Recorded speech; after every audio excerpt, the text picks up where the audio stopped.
CM കൊടുക്കുന്ന മൊമെൻറ്റോസൊക്കെ ഞാൻ ചെയ്യുന്നതാണ്. ഒരാൾ ഒരു കറുകപ്പുല്ല് ഇങ്ങനെ കൊണ്ടുവന്നിട്ട് പറയണം ഇതൊന്ന് ചെയ്തു തരാമെന്ന് പറഞ്ഞാൽ എനിക്ക് ചെയ്യാൻ പറ്റും. അത് ഏത് ലോകത്തിലും ചെയ്ത് കൊടുക്കാൻ പറ്റും. ഇങ്ങനെയുള്ള ട്രഡീഷണൽ ആയിട്ടുള്ള വർക്കുകളെ പ്രോത്സാഹിപ്പിക്കാൻ ഇവർക്ക് എന്തോ ഒരു വിമുഖത ഉണ്ട്.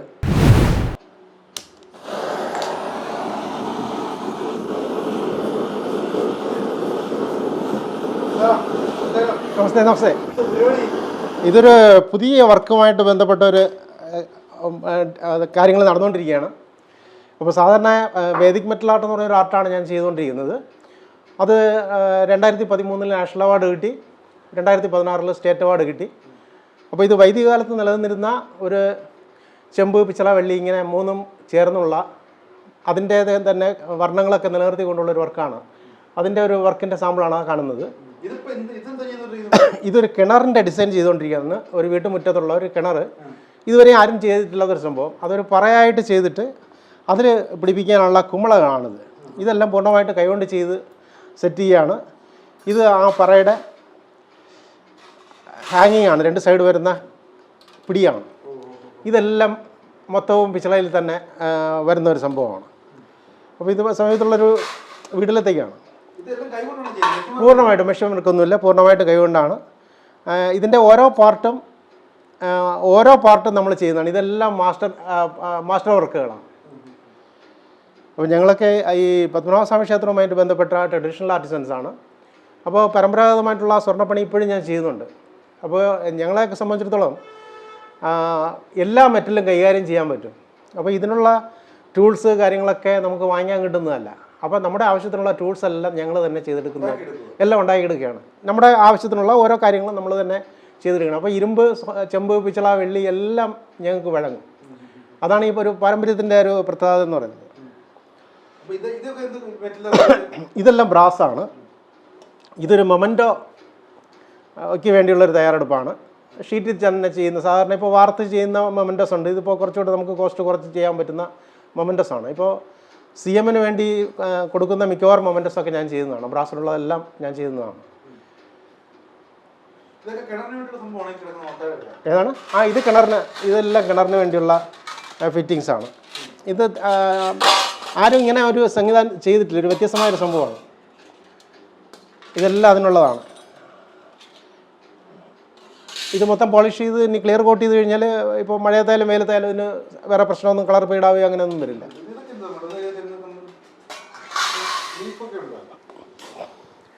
ഇതൊക്കെ ഇൻറ്റീരിയർ ചെയ്യാനുള്ള വർക്കുകളാണ്. അപ്പോൾ കാര്യം എന്ന് പറഞ്ഞാൽ ഞാൻ മെയിനായിട്ട് ചെയ്യുന്നത് ഇതുപോലുള്ള ആർട്ട് വർക്കാണ്. വേദിക് മെറ്റൽ ആർട്ട് എന്ന് പറയുന്ന ആർട്ടാണ് ചെയ്തുകൊണ്ടിരിക്കുന്നത്. പക്ഷേ കേരളത്തിൻ്റെ അത് വാങ്ങാൻ വരുന്ന ആളുകളുടെ ആ ഒരു നേച്ചർ വെച്ചിട്ട് അവർക്ക് കൂടുതലും ഇതുപോലെ വീടിനകത്ത് ഡെക്കറേറ്റ് ചെയ്യുന്ന കൊച്ചു സാധനങ്ങൾ വാളിലൊക്കെ ചെയ്യാനുള്ള സംവിധാനങ്ങളാണ്. അപ്പോൾ ഇതെല്ലാം വാൾ ഹാങ്ങിങ് ആണ്. ഇതുപോലെ പല വലിപ്പത്തിലും നമുക്ക് ചെയ്യാൻ പറ്റും. ഇതിപ്പോൾ നമ്മുടെ ഐഡിയയ്ക്ക് മാത്രമല്ല, അവരുടെ ഐഡിയയ്ക്ക് നമുക്ക് ചെയ്യാൻ പറ്റും. പിന്നെ ഇതുപോലെയുള്ള ജോമെട്രിക്കൽ ഡിസൈൻസ് ചെയ്യുന്നുണ്ട്. ഇതൊക്കെ സിമ്പിളായിട്ട് അവരുടെ മേശപ്പുറത്ത് വയ്ക്കാനും ഒരു അമ്മയും കുഞ്ഞും. ഇതൊക്കെ എന്ന് പറഞ്ഞാൽ ഒരു മനുഷ്യൻ്റെ എല്ലാ പ്രവൃത്തികളും നമുക്കിതിൽ തന്നെ നമുക്ക് ചെയ്യാൻ പറ്റും. അല്ലല്ല, ഇത് എനിക്ക് ക്രാഫ്റ്റ് വില്ലേജിൽ, കേരള ആർട്ട് ആൻഡ് ക്രാഫ്റ്റ് വില്ലേജിൽ കോവളത്ത് എനിക്ക് സ്റ്റുഡിയോ ഉണ്ട്. 25ാമത്തെ സ്റ്റുഡിയോ ഉണ്ട്. ആ സ്റ്റുഡിയോയിൽ എക്സിബിറ്റ് ചെയ്ത് സെയിൽ ചെയ്യാനുള്ള ഒരു സംഗതിയാണ്. പിന്നെ ഇതൊക്കെ അവിടുത്തെ റേറ്റ് എന്ന് പറഞ്ഞാൽ 1200 രൂപ വരും. ബ്രാസാണ്. ഇത് പോളിഷ് ചെയ്ത് ക്ലിയർ കോട്ട് ചെയ്തിട്ടുണ്ട്. അല്ല, ഇത് കംപ്ലീറ്റ് ആയില്ല. ഇതൊക്കെ മൊമെൻറ്റോയ്ക്ക് വേണ്ടതാണ്. അതിപ്പോൾ CM കൊടുക്കുന്ന മിക്കവാറും മൊമെൻറ്റോസൊക്കെ ഞാൻ ചെയ്തതാണ്. അപ്പോൾ അതിൽ വരുന്ന തെങ്ങിൻ്റെ CM കൊടുക്കുന്ന മൊമെൻറ്റോസൊക്കെ ഞാൻ ചെയ്യുന്നതാണ്. ഇത് ആ തെങ്ങിൻ്റെ ഫിറ്റിങ്സാണ്. ഉണ്ട് ഫിറ്റിങ്സാണ്. ഇത് ഒരു തെങ്ങിൻ്റെ. അപ്പോൾ കഥകളിയും തെങ്ങും നമ്മളെ കേരളവുമായിട്ട് ബന്ധപ്പെട്ട കാര്യങ്ങളാണ് കൂടുതലും ആ മൊമെൻറ്റോസിൽ വരുന്നത്. പിന്നെ ഇതൊക്കെ സ്കൂളുകളിലൊക്കെ സാധാരണ പഴയ രാജഭരണകാലത്തുള്ള നാണയങ്ങളൊന്നും കുട്ടികൾ നേരിട്ട് കണ്ടിട്ടില്ലല്ലോ. അപ്പോൾ അതൊക്കെ നമ്മൾ രണ്ടാമത് ക്രിയേറ്റ് ചെയ്യുകയാണ്. അപ്പോൾ ഇത് വലിപ്പത്തിലാക്കിയിട്ട് അവർക്ക് കാണത്തക്ക രീതിയിൽ ഓഫീസ് റൂമിലോ ഇല്ലെങ്കിൽ അവരുടെ സ്റ്റഡി ക്ലാസ് റൂമുകളിലൊക്കെ നമുക്കിത് എക്സിബിറ്റ് ചെയ്യാനുള്ള സംവിധാനമാണ്. ഇതൊരു 3 ദിവസത്തെ വർക്ക് വരും. ഇനിയിപ്പോൾ ഏകദേശം അതിൻ്റെ ഫിഗറായി. ഇനി ഇതിൻ്റെ ഡീറ്റെയിൽസ് കംപ്ലീറ്റ് കൊത്തണം. ഓർണമെൻറ്റ്സ് അതൊക്കെ കൊത്തിയിട്ട് ഫിനിഷ് ചെയ്യണം. അതിങ്ങനെ ഇങ്ങനെ വരും മൊമെൻ്റ് ആയിട്ട്. ഇപ്പോൾ ഇതിനൊരു അക്രലിക്കിൻ്റെ ബോക്സ് വരും, ഇത് ഫുള്ള് കവർ ചെയ്തുകൊണ്ട്.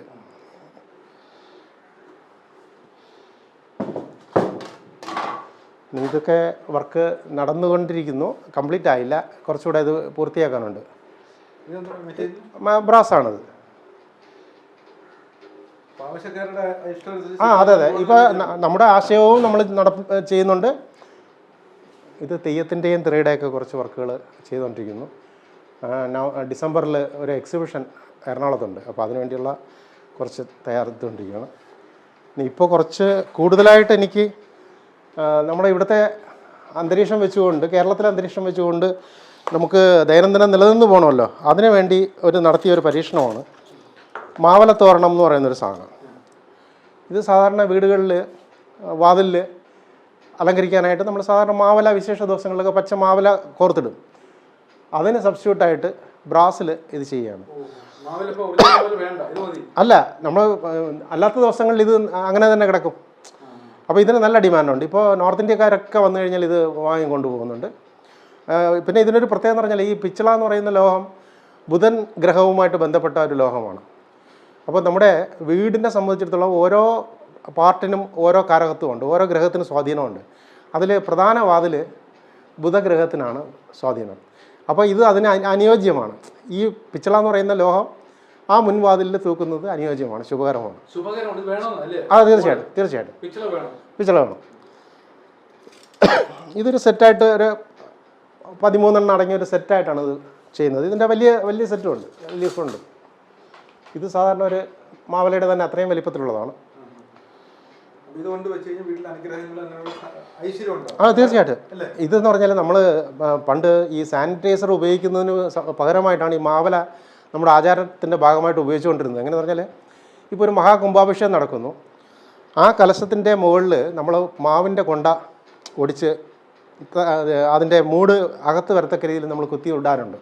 അതെന്തുകൊണ്ടെന്ന് പറഞ്ഞാൽ ഈ മാവിൻ്റെ കറ അണുനാശിനിയാണ്. അപ്പോൾ ഈ കറ ആ വെള്ളത്തിലിറങ്ങിയിട്ട് ശുദ്ധീകരിക്കാൻ വേണ്ടിയാണ്. അതുകൊണ്ട് തന്നെ ഒരു കുട്ടി പ്രായമായാൽ കുമ്പം ജപിച്ച് ഒഴിക്കുക എന്നൊക്കെ പറയുന്ന ചടങ്ങിനെല്ലാം ഈ മാവലയ്ക്ക് പ്രാധാന്യം വന്നത്.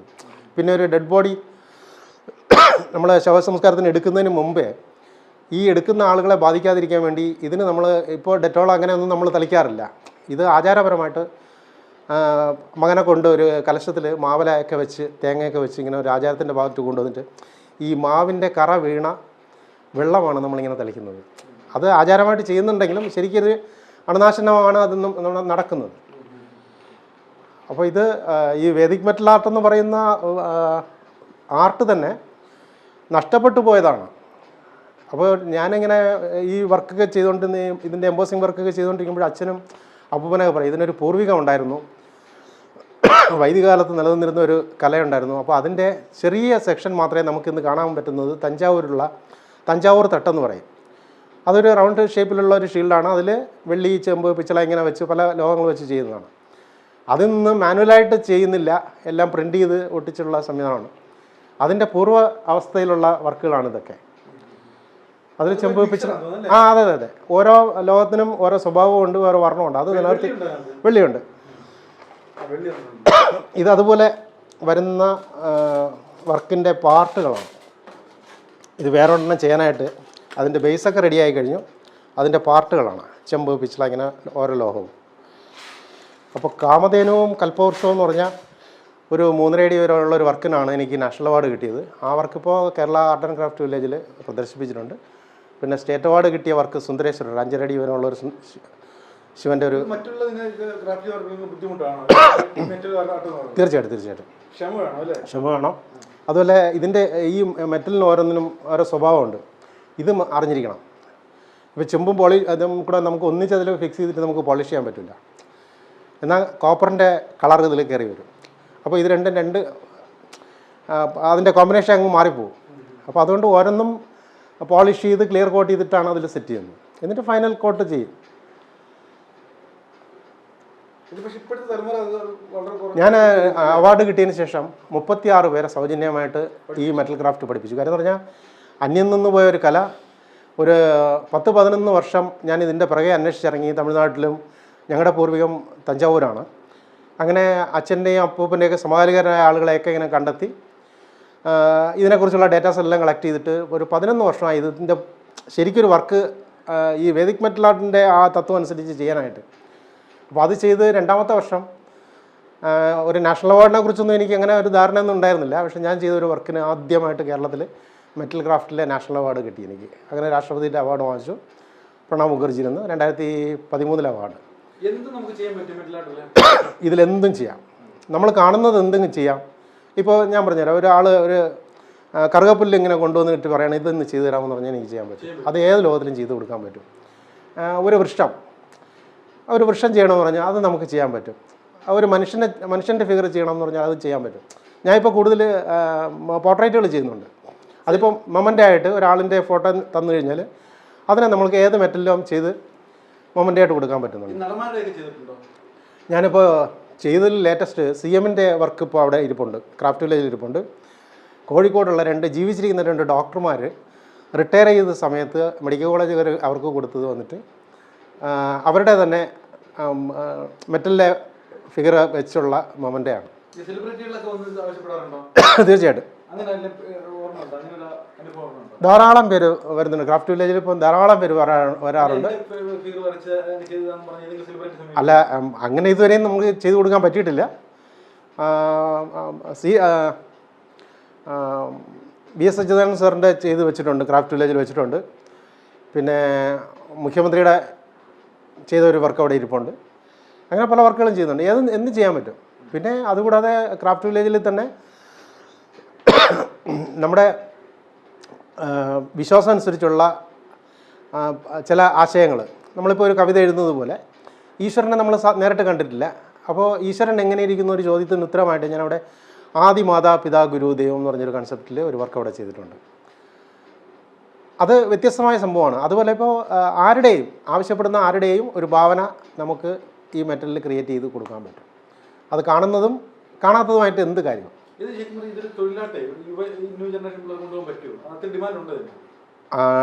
കേരളത്തിലെ കാലാവസ്ഥയിൽ വളരെ ബുദ്ധിമുട്ടാണ്.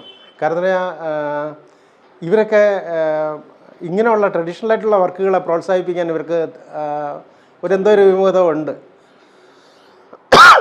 നോർത്ത് ഇന്ത്യയിലൊക്കെ ഇത് നന്നായിട്ട് പോകുന്നുണ്ട്. ഞാൻ ചെയ്ത വർക്കുകൾ തന്നെ ലോകത്തിൻ്റെ ഏതൊക്കെ ഭാഗത്തിരിക്കുന്നത് എനിക്ക് പോലും അറിഞ്ഞൂടാ. അപ്പോൾ ഇതിൻ്റെ രേഖകൾ സൂക്ഷിച്ചു തുടങ്ങിയത് ഈ അവാർഡ് കിട്ടിയതിന് ശേഷമാണ്. കാരണം അറിയാം, അതുവരെ ഒരു ഫോട്ടോ പോലും എടുക്കാറില്ല. ഒരു വർക്ക് കൊടുക്കണം, 7ാം തീയതി കൊടുക്കണമെന്ന് പറഞ്ഞാൽ 7ാം തീയതി റെഡിയാക്കി വരിക, അവരൊന്ന് കൊണ്ടുപോകും. അതോടുകൂടി ആ ചാപ്റ്ററോടെ തീരുകയാണ്. ഈ നാഷണൽ അവാർഡിൻ്റെ ഇത് ഒരു പ്രൊസീജിയർ വന്നപ്പോഴാണ് ഈ നമ്മൾ ചെയ്യുന്ന ഓരോ വർക്കിൻ്റെയും ഓരോ സ്റ്റേജ് നമ്മൾ വീഡിയോയിൽ എടുക്കണം, ഫോട്ടോ എടുത്ത് സൂക്ഷിക്കണം. അത് ഫിനിഷ് ചെയ്തതിന് ശേഷം ഇങ്ങനെ പല സ്റ്റേജസ് എല്ലാം നമ്മൾ സൂക്ഷിക്കണം. ഫിനിഷ് ചെയ്ത വർക്കിൻ്റെ ഫോട്ടോ സൂക്ഷിക്കണം എന്നുള്ളൊരു സംഗതി വന്നു. അതുകൊണ്ട് അതിനുശേഷം ചെയ്ത എല്ലാ വർക്കുകളും അങ്ങനെ സൂക്ഷിച്ചിട്ടുണ്ട്. അങ്ങനെ ഒരു സ്വപ്നം എന്ന് പറഞ്ഞാൽ നമ്മുടെ പ്രകൃതിയിലുള്ള എല്ലാ സാധനങ്ങളും മനുഷ്യൻ ഇന്നും ജീവിച്ചിരിക്കുന്നവർ ഇവരുടെ കഴിവിനനുസരിച്ച് മാക്സിമം അതിനെ യൂട്ടിലൈസ് ചെയ്ത് നിർത്തി വയ്ക്കുകയാണ്. ഇപ്പോൾ തടി നമുക്കൊരു മരം നട്ട് ഒരു 10 വർഷം കഴിഞ്ഞിട്ട് നമുക്ക് ആ തടി മുറിച്ചെടുക്കാം. പക്ഷേ മെറ്റലൊക്കെ ഈ ഭൂമിയിലുള്ളത് മാത്രമേ ഉള്ളൂ. ഇത് നമ്മളിപ്പോൾ ടൺ കണക്കിനൊരു നേതാവ് മരിച്ചുപോയി, ഒരു ടൺ കണക്കിനൊരു ശില്പം ചെയ്തു വെച്ച് കഴിഞ്ഞാൽ വരും തലമുറയ്ക്ക് മെറ്റൽ അറിയാമെന്നുള്ളവർക്ക് എപ്പോഴും അവർക്ക് ആശയം ഉണ്ടാവും, ചെയ്യാനുള്ള കഴിവും ഉണ്ടാവും. അന്ന് മെറ്റീരിയൽ ഇല്ലാതെയാവും. അപ്പോൾ എന്താ പറയുമോ, നേരത്തെ ചെയ്തു വെച്ച ശില്പങ്ങളൊക്കെ നശിപ്പിക്കാൻ ഒരു ടെൻഡൻസി അവർക്കുണ്ടാകും. കാരണം അവർക്ക് അവരുടെ കല പ്രകടിപ്പിക്കേണ്ട അത്യാവശ്യമാണ്. അപ്പോൾ അവർ നേരത്തെ ചെയ്ത ആളുകളുടെ കലകൾ നശിപ്പിക്കാനുള്ളൊരു സാധ്യതയുണ്ട് മെറ്റൽ കിട്ടാൻ വേണ്ടി. അപ്പം ഞാനിപ്പോൾ ചെയ്യുന്നതെന്ന് പറഞ്ഞാൽ വളരെ നേർത്ത ഷീറ്റിൽ നമുക്ക് ആവശ്യം ആ ഫിഗർ ഒരാളിനെ ബോധ്യപ്പെടുത്തുക എന്നുള്ളത്, ആ 3D ഇഫക്റ്റിൽ കാണിക്കുക എന്നുള്ളത്, അത് നമ്മുടെ കഴിവ് മാക്സിമം ഉപയോഗിച്ചിട്ട് അതിനെ ചെയ്ത് 3D ആക്കി എടുക്കുകയാണ് ചെയ്യുന്നത്. ഇത് അതിൻ്റെ 2 സ്റ്റേജായിട്ടുള്ളൂ. ഒരു 3 സ്റ്റേജ് കൂടെ കഴിഞ്ഞാൽ ഇത് ഫിനിഷ് ആവുള്ളൂ.